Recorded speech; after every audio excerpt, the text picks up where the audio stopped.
Thank you very much. I appreciate that. Recording progress. All right. So let's give it another shot. We're holding turning on tests. We're holding paragraph Vav.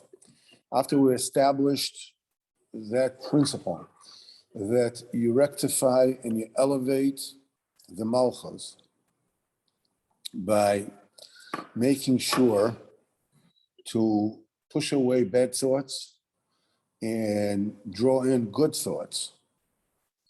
And with this, when you do this, this enables you to do good deeds. Because same way as, chas v'chalila, not good thoughts, eventually, get into bad ones. Same thing, obviously. If you think good thoughts, eventually it leads obviously to good deeds, all right? And when you do this, you reveal, you express, it becomes evident to everyone that you accept upon yourself all Malchus Shema. So you have established the Malchus of Kodesh Baruch Hu.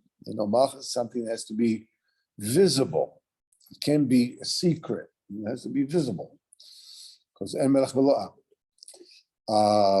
and we also explained already that the Aliyas of Malchus, there is, like two beginners to it.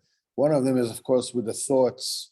You just keep away bad thoughts and you insist on thinking good thoughts. On the other hand, also,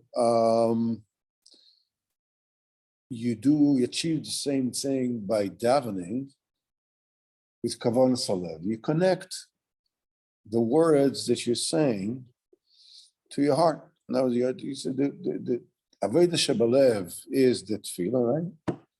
You connect to the moyach, to the seichel, and that is also Aliyas Malchus. That's also Tikkun Malchus. The same thing.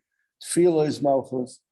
You connect the Malchus, and you cause it to come up to ascend by connecting your thoughts to what you're saying. Okay, so that is plan A.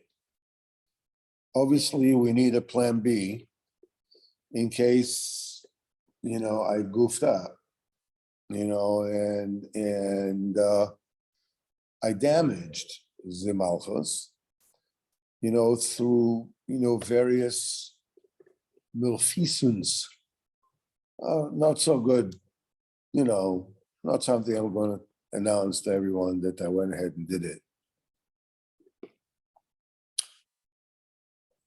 Because the sins come because of bad thoughts. A person doesn't do bad thoughts unless it first of all comes into us, no, that is an idea. Well, that's an idea. Well, nevertheless, a person has a way to rectify that. And the rectification is done through tshuva.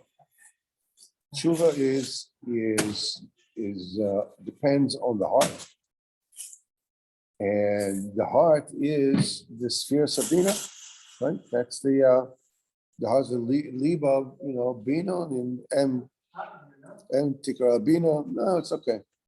Anyhow, be that as it may.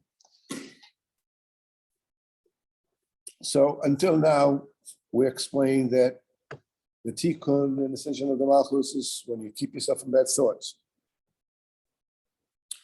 And we also said the same thing happens when you daven b'kavana, when you insist upon that.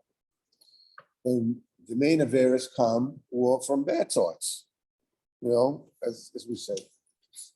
Still, there's tikkun through tshuva, but the tshuva depends on the heart. As the pasuk says, "V'levava yavim d'shav," and his heart will understand, and then a person will do tshuva. What does the heart understand? The heart understands that Olam Haba is real, that Gehenna is real, and Din V'Cheshbon is real. It's a real thing. When a person understands that, this is the thing that brings a person's heart to do tshuva. Now, when you ask why is this a matter of the heart understanding, you believe that, and understanding talks about a much deeper level of knowing. It's not just that you just believe, which is malchus, but you understand. In other words, das, is of you know it in such a way that it becomes a part of who you are.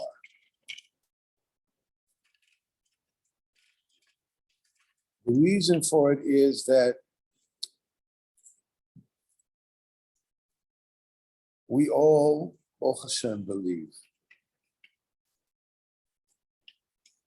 But we all insist on keeping certain options open. Now I'm from, and I want to be from. That's what I want to do. But now I want to take a break. You don't have to be so affirmed. You have to be so fanatic, break down the infrastructure in their own so people cannot come. Don't be so affirmed, I can just take it easy, finish the car.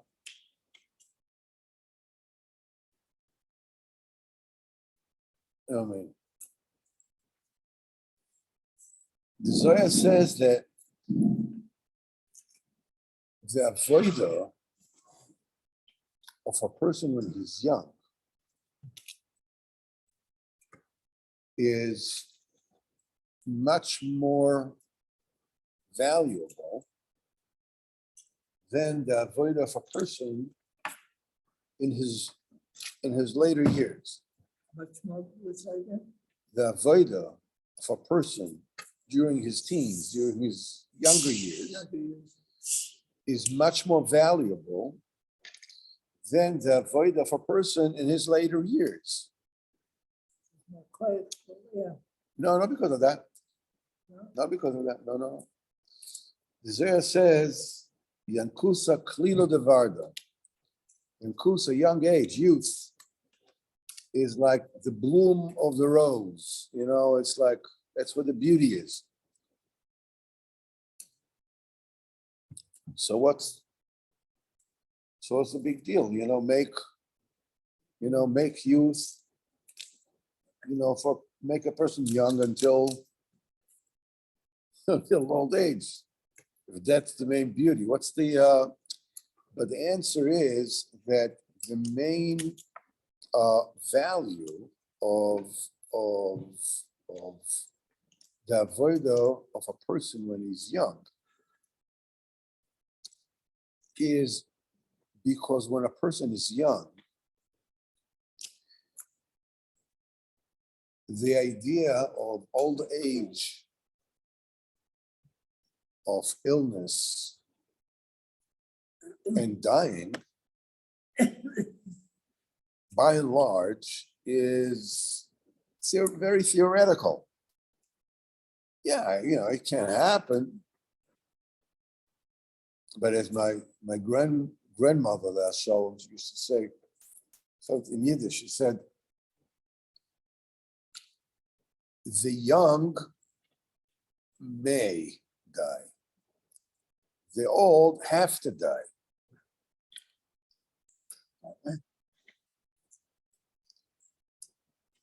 The meaning of it is I mean, what's the statement? But the young I mean, the young, if they don't die, have to become old. So really, the young have to die as well.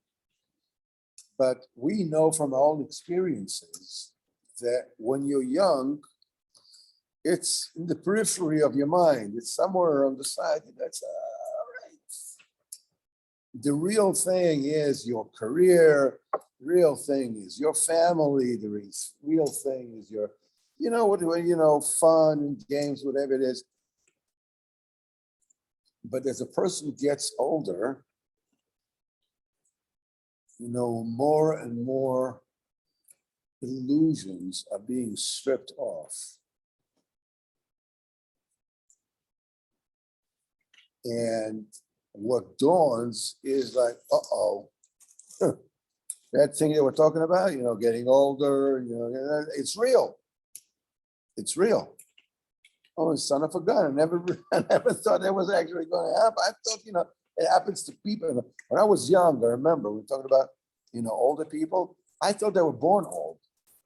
They were always old. I remember when I was a kid, and I saw older people. I thought they were always old. I mean, this is who they are. They're just like old people. Stuff. And lo and behold, become old, and you go like, wait a minute, where this is all gone wrong? What happened? So the strength of the avodah, or rather the impetus, the motivation to do tshuva and to do avodah when a person is older, is much more self-explanatory. I mean, duh. I'm getting older. It's like, it doesn't take a lot, for me to realize what's going on. But when a person is young, and the needs, the absolute needs, olam haba, the tachlis, gehenim, din, whatever it is so far off, is so like one of the many possibilities, and not the most attractive one either. So you really have to put in a lot of effort to do avodas Hashem when you're young. That's why the avodah of a person when he's young is that much more valuable than avodah of a person when in his later years. Because in later years, you already realize, hey, it's like that's what's happening when you're young. Oh, the Bible says never get old. Sad, but that's not what we're talking about. What we're saying here is never get old means that always don't settle into your ways. So restart again. But we're talking about what is your state of mind. No, Mama said just a second. Just a second. Old people that were. No. The vadai, the thing for a person in his older years is to restart, not just settle for the way that you are, do it in the groove, but start all over again. Be young all over again. But when a person is young, it is extremely difficult for them to fathom that old age is coming. I mean, when I was 30, when I was a kid, being 20 seemed like, like, no way. When I was in my 20s, I figured like 30s. You kidding me? Remember in the 60s, nobody over 30 or whatever, because everybody was in the 20s. Don't trust, that's right. Don't trust anybody over 30. That was in the 60s. That's what you used to say. Like 30 you're considered old. Yeah, but the thing is that an expression, don't waste. It's too bad that youth is wasted on the young. Yeah. That's a French proverb. because they're all about Tyler. The whole thing about them is pleasure. Yeah. So when can you have the most pleasure? It's when a person is young. So that's but that's that's the filthy mind of the French. But anyhow, be that as it may. So a person, the heart needs to understand, means that there's a different level of realization that it's for real. It's not a game. There really is literally hell to pay. Hell to pay. Yeah. That's an understanding of the heart. That's not like, okay, that's la-di-da, that's my belief, that's my blah, blah. No. You understand that this is what it's about. And then when a heart's not in there, a person does tshuva. Zepchinas tshuva. Kmoshe Kosov, as it is said in Shmuel Beis, Neum David ben Ishai, Neum Agever Hukam Al. That's the speech of a man who's a Hukam Al that has been established upon. What is it established upon? What is Hukam Al? So Chazal said, Most cotton that Hakim David HaMelech has established Ula Shal Tshuva, the yoke of Tshuva. That through this entire episode of Bathsheba, David HaMelech has shown the derech of Tshuva to individuals. Because until then, the established principle was that take with your words, in other words, of vidui, veshuvu el Hashem, plural, and come back to Hashem. The entire Am Yisrael, tzibur, has to come close to Hashem. We have a principle that tefillah of a single person sometimes is accepted, sometimes it is not, but a tshuva of Rabbim, is a kel kabir lo yimas. Tshuva of Rabbim, there's a bigger covenant that Kodesh Baruch Hu. So a tshuva of a lot of people, the tshuva of a lot of people, Kodesh Baruch Hu accepts individually. Sometimes yes, sometimes no. Rabbim, Kodesh Baruch Hu always accepts. So the accepted principle was that in order to do tshuva, there has to be Rabbim, has to be everybody together. But for a single person to do tshuva, that was not known. That was not established until David HaMelech. David HaMelech, through this episode with Bathsheba, and happened, whatever happened. Afterwards, when Shlomo HaMelech built a Beis HaMikdash, and he wanted to put the Aron Kodesh into the Beis HaMikdash that he built, the gates of the Beis HaMikdash, would not open. So HaMelech says, Z'u she'orim rasheichem, Yisu pischa oilom, right? This is what we say in Rosh Hashanah, right? Simchas Torah. Z'u she'orim rasheichem, ve'inasu pischa oilom. Some HaMelech says, open up the gate, and then v'yova melech hakavod. The melech hakavod. Well, the gate's going to break Shlomo HaMelech's head. What do you mean, what are you talking about? He says, no, Hashem tzvakas melech hakavod. Okay, we said that the gates were not open. He asked again. With this chus, with that chus, the gates would not open. Until he said, open the gates, b'schus David Avdecha. Then the gates opened. So then everybody knew that the Kodesh Baruch Hu was forgiven David HaMelech this infraction with Bathsheba. What was the purpose of this entire exercise? so that every individual in Am Yisrael will know that the way for tshuva is an option not just for the rabbim, but also for him personally as a yachid. So the tshuva is the letters, it comes the letters of toshuv, hey. Or tshuva includes both these things, toshuv and hey. In other words, that you're supposed to elevate the malchus. And we have said it before, the malchus was a daled. You're supposed to make a hey out of it, right? By putting the yud into the daled, this makes the hey.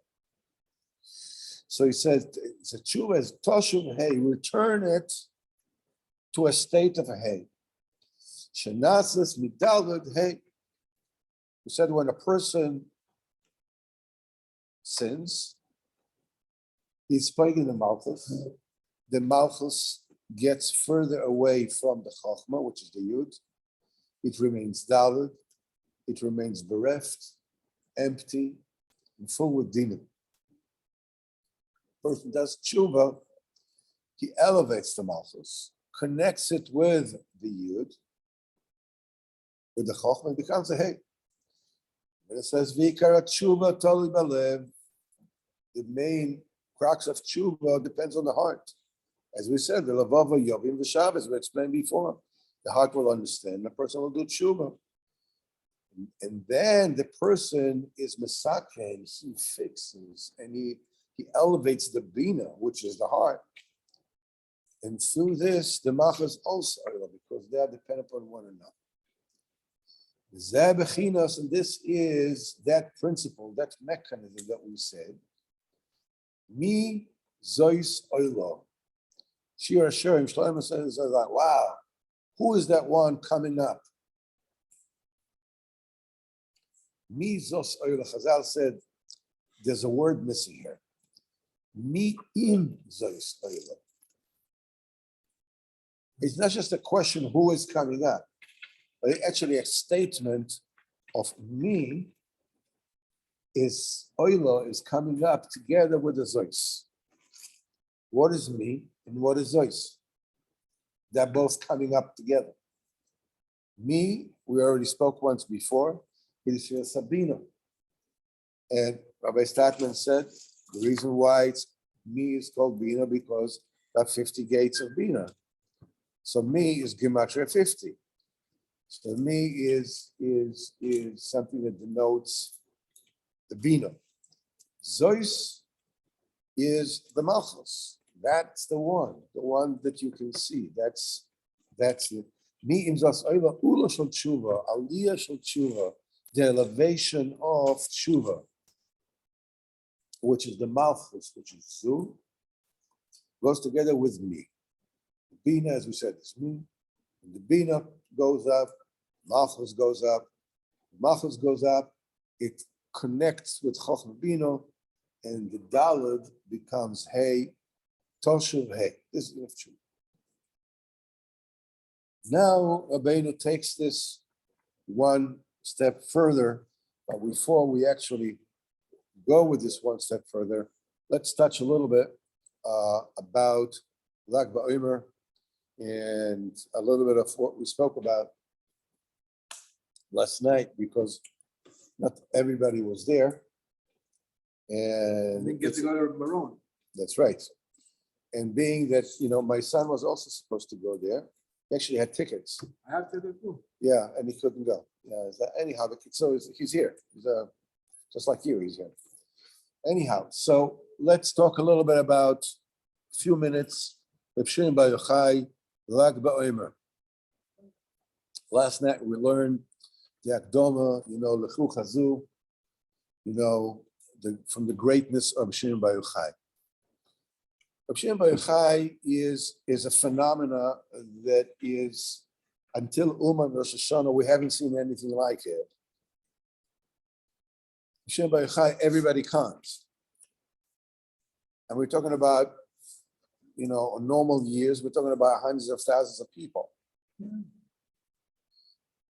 we don't see this by anybody else. Shimon Bar Yochai was a Talmud of Rabbi Akiva. The Zohar HaKadosh is actually the teaching of Rabbi Akiva. Before Shimon Bar Yochai, there was no permission to write it down, to reveal it. But actually, the Zohar is Rabbi Akiva. So why don't we do this during the Hilula of Rabbi Akiva? On Sunday was the Yotzat of Rabbi Meir Balanes, right? The Chaver of Shimon Bar Yochai. There were a lot of people, there were thousands of people by the Tzion of Rabbi Meir Balanes, but nowhere close to the, multitudes, thousands and hundreds of thousands, tens of thousands, whatever it is. Whether they allow or didn't allow it. What is so special about Rabbi Shimon Bar Yochai? That Am Yisrael goes there whether they know about it or they don't know about it. You want to tell me that all the people that usually go to Rabbi Shimon Bar Yochai, they learn Zohar, that they learn Kabbalah. They even know what Kabbalah is. Absolutely no clue. But they go. Take the wives, the children, they take a sheep so they can be slaughtered, in Meron, whatever it is. And, build tents all around the mountains. What is going on? Why is that? We said that the answer is that Rabbi Shimon Bar Yochai has reestablished the principle, the notion, the concept of the tzaddik. It was first established obviously by Moshe Rabbeinu. Moshe Rabbeinu, it wasn't just established, but it was etched in stone, literally. Anybody that dared contest the absolute memshala of the tzaddik during the time of Moshe Rabbeinu, the earth literally swallowed them. No ifs, ands, or buts. Great people, Kairach, 250, Rosh Hashanah brothers, the biggest tzaddikim of that door. But compared to Moshe Rabbeinu, there's nothing. There's no comparison.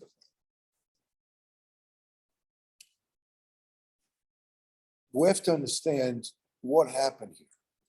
So usually people say, Am Yisrael were in very, very dire straits. And they were in Galus. And as you can see, the Torah was in danger because when Chazal came into the Kerem B'Yavne, they said Torah is going to be forgotten from Am Yisrael.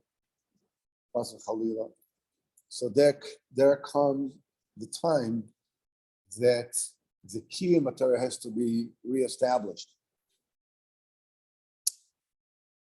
Rabbeinu says in the Akdom to Likutey Moharan, he says that Rabbi Shimon Bar Yochai has promised that the Torah shall not be forgotten, through him, al yodeh, by him. It's not just, and this is enough to what it says, Belimud Hada, in this particular study, which is Lima Sifar Zohar, if Kumba Begalim, so this day, Am Yisrael will come out of the gums. That's the proof Rabbeinu brings. But pay attention that Rabbeinu does not say that Rabbeinu says that it is through the Sefer Zohar that Shimon Bar Yochai was Megale, this is what will bring the Geula. Rabbeinu says that Shimon promised that Am Yisrael will come on and goes through him personally. Al Yodai. And he brings Kilosi Shokam Tizar, he gives this particular pasuk, it's very famous. Kilosi Shokam Tizar, he did end letters of the pasuk is really opaque For it shall not be forgotten from the mouth of his, we don't know who is Zara, his offspring. Whose offspring? Rabbeinu says the pasuk gives you a remez, that one that is alluded to in the end letters of every word, which makes the Tana Yochai. Ki is Yud, Loi is Aleph, Sishokach is Chet, the Ki is Yud, Zara is Vav. Together, altogether makes the word Yochai.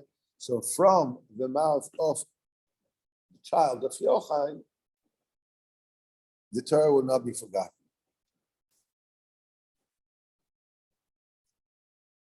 There's something else that happened during that particular era.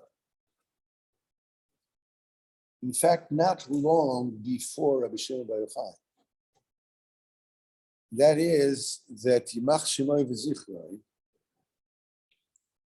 has broke away from Am Yisrael, that which later on, became that religion. And what he did is and that's the biggest damage that they have ever done to Yiddishkeit. It's much worse than all the millions of people that they have slaughtered throughout the generations. They twisted and poisoned the concept of tzaddik. It said that he is the guy, he is the tzaddik. Then they went through whatever it is the son of something, whatever it is, all kinds of shtuyot. And the worst thing of them all is that the concept of tzaddik, which is a true concept, as we learned from Moshe Rabbeinu, was contaminated. So they took a bite of the apple and left the spit marks, on the, where they took the bite.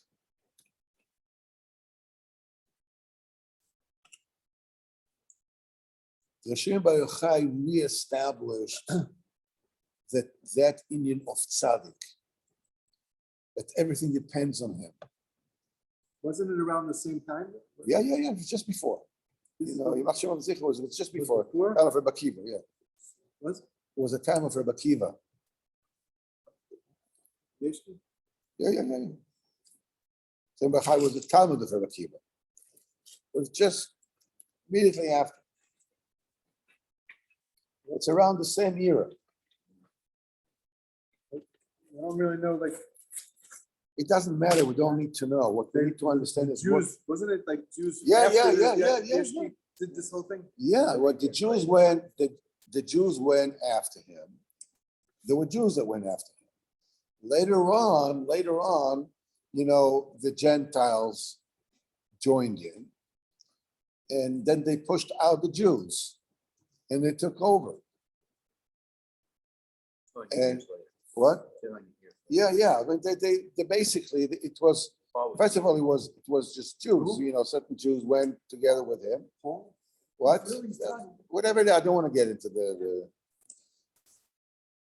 There were time Rebbe Akiva, Shimon Bar Yochai. Those are the ones who corrupted it, though. Because Was Yeshua himself, or it doesn't matter. The whole establishment later on became that whenever anybody spoke about the tzaddik, people went up and up. That's Christianity. That's that's Avodah Zarah. That's you can't talk about the tzaddik that way because they are talking about it. That is the damage. That is the contamination. That loud names just become tzaddik is somebody whatever is tzaddik, but he's not a tzaddik. He's mamish a tzaddik. What's the difference between a tzaddik and mamish a tzaddik? He says somebody is a tzaddik. He's a tzaddik. But mamish a tzaddik is like almost like a mamish a tzaddik. Am Yisrael has lived with the idea of mamish a tzaddik. Tzaddik is out because they took it and contaminated it. And the damage that it did, Who's that? it doesn't matter, who it is. Yeah. The damage that it did and the confusion that it did, the deaths that it brought together, the whole, answer is just leave me alone, forget about it, just, we have the Torah, we don't have anything else, there's no more tzaddik, whatever. Reb Shimon Bar Yochai has reestablished the concept of tzaddik, but he was the tzaddik. And it's not the Zohar that gets Am Yisrael away from out of the galus. It's Reb Shimon Bar Yochai that gets Am Yisrael out of the galus. The tool he uses is the Zohar. And the Zohar is not really Reb Shimon. The Zohar is actually Reb Akiva. The Chidush of Reb Shimon Bar Yochai is Tikkun Zohar, which is a lot higher than the Zohar. It is the essence, the actual Reb Shimon Bar Yochai that enables all those that like Mevatel, tzaddikim, and this and that. It's a cult. It's a this. It's a that. All those that and they sit and learn Torah. They learn Torah b'schut the koyach of Reb Shimon Bar Yochai. Without Reb Shimon Bar Yochai, there would be no Torah. Nobody will learn Torah. And just to round up this whole thing together, to wrap it up together, is how does Reb Shimon Bar Yochai uses the Zohar in order to mekayem the pasuk ki lo sishokach mipi zar. Why dafka the Zohar is there? Reb Shimon Bar Yochai benigla, the only thing that we actually are the biggest influence of Reb Shimon Bar Yochai is, benigla is the union of muktzah. We're talking about Dova She'eno Miskav and Potter. That's the famous of Shimon Bar Yochai. But by and large, halacha, the nigla, is not like Rabbi Shimon Bar Yochai. Mostly halacha is like, either Rabbi Yehuda or Stam Mishnah is Rabbi Meir. They were, both pals of Rabbi Shimon Bar Yochai, Talmidim of Rabbi Akiva. The evening of the Haris, that Rabbi Shimon Bar Yochai came and was retired, the Beit Kvaris, whatever it is, the Kohanim will be able to walk. That was one contribution. The other one is the evening of without Rabbi Shimon Bar Yochai, you won't be able to move because Davar Shalom Miskavi, you do something you don't mean to, and he does something which is Chil Shabbos, Chas v'Chalila.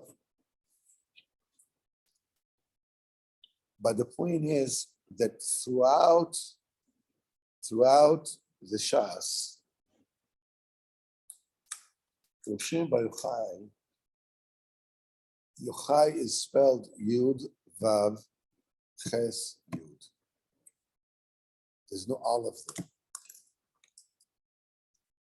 Right? Yud, Vav, Ches, Yud. The first place and the only place where it appears that way, with an Aleph in it, Yud, Vav, Ches, Aleph, Yud, is in the Zohar. That's after the 13 years in the cave. After he got that neshama, this neshama of Mashiach, of the tzaddik Yesod Olam, that everything that we sing about is about that. The whole argument was everything we sing is about what? Shimon Bar Yochai after the Zohar, after the revelation of the Zohar, after the 13 years in the cave. He got the neshama. Yeah, he got the neshama of the this he became a tzaddik Yesod Olam. Moshe Rabbeinu got in age 80. The Shimon Bar Yochai got after 13 years that he was in the cave. Before that he was Shimon Bar Yochai without an Aleph. After the 13 years, he became Shimon Bar Yochai with the Aleph. Okay, so what is so significant about this Aleph?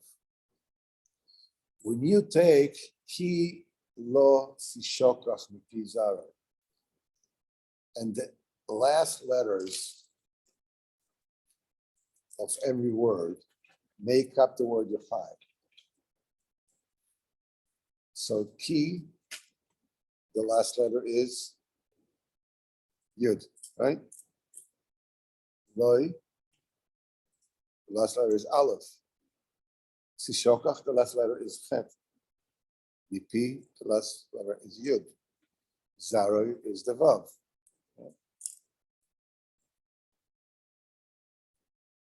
The letter Aleph is the last letter of which word from this pasuk?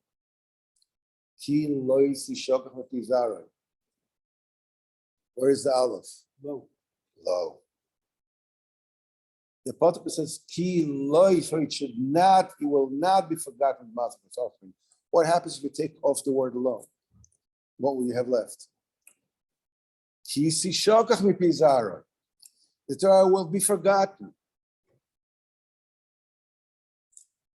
The aleph was added, the lo was added, the aleph was added with the Zohar.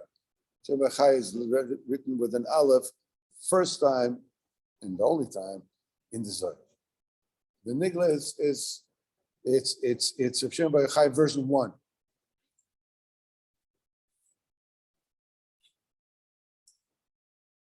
Baruch Hashem, whatever it is that they do, people come, people don't come. One thing we know for sure, we are learning that going to Reb Shimon, Lag BaOmer, is like going to Uman, Rosh Hashanah. You can't just buy a ticket and go. You have to daven for it. We all know that you have to daven to go to Uman Rosh Hashanah. You have a ticket, don't have a ticket, everything can go wrong. Now we know, now but now we know, but the world's not blocking in Uman Rosh Hashanah. I mean, like mine. It was not blocking, there are people there, Jewish people there. So at least one thing was established. We need to daven for the schus to be by Rabbi Shimon on Lag BaOmer. The way that we need to daven to be by Rabbeinu HaKodesh for Rosh Hashanah. Baruch Hu B'ezrat Hashem Zakas. Zocher, the schus of Rabbi Shimon Bar Yochai, to get out of the galus, to get out of the galus HaNefesh, galus HaGuf, whatever it is, and finally understand that the whole thing is for real. That this world is Olam Haba, it's game, the whole thing, it's Chag HaOnish, it's for real. B'ezrat Hashem, schutz l'gen aleinu, shkoyach gadol, good Shabbos, everyone. B'ezrat Hashem, we'll meet again. Let me just close it.